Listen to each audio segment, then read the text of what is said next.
I didn't say anything.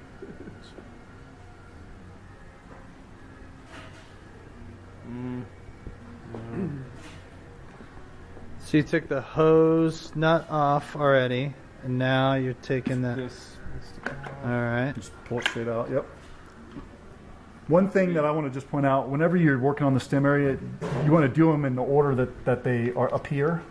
So, for example, you take the hose nut off, then you take the check valve nut off, then you take the lock nut off. Okay. The way it appears, because if you try to get too far up, you won't be able to take it all the way apart. It'll start binding up on you.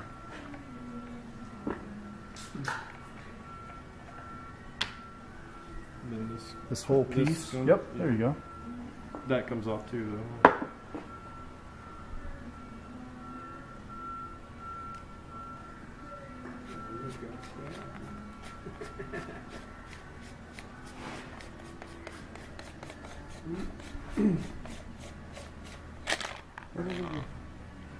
Oh yeah. Would that need to come out first, or Generally, yeah. before that? Yeah, but the way you did it, obviously it'll come loose because it just slides it right out of the groove. And you just pop your check valve off, and then push that white stem up and out of the sleeve. That's how you get that open. It won't, because you can't pull it down because it's keyed. And that's our last O-ring Right. in there that we get changed out. You can leave it on. Okay.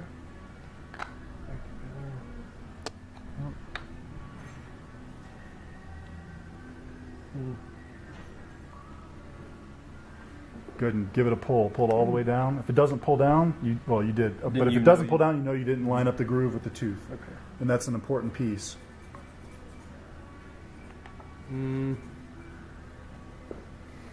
Nail. Just remember the guides here, they only go in one of two directions, or one of two positions, I should say. So if it doesn't feel right, it won't go, but once you get it in there, then it'll tighten up. Oh, I see. Yeah, it's like lined up right here.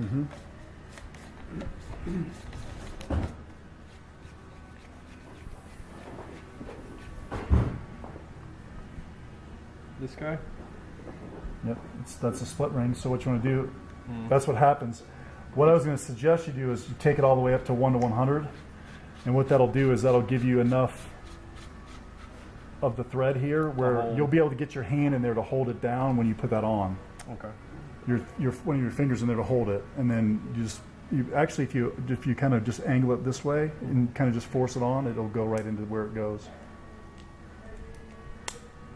Just take and rotate it. Yep, and it locks in, and then you know you got it. Okay, this guy.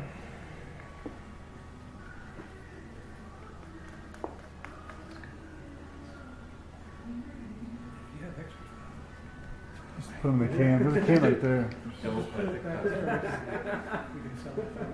that piece. No, that piece was bad. You got to buy this one.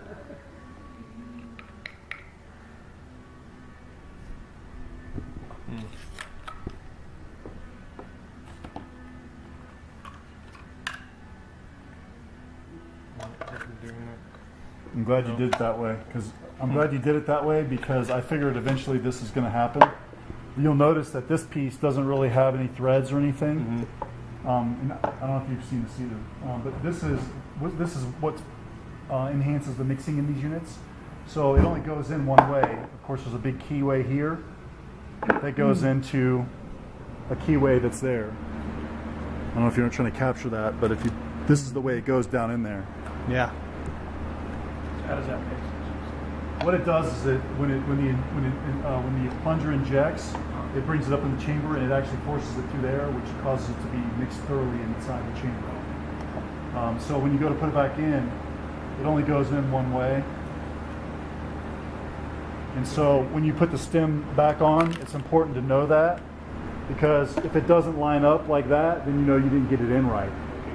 If it's twisted, then the little notches in the top of the black piece won't line up with the grooves in the blue housing. Then you know that it's not in right. Okay.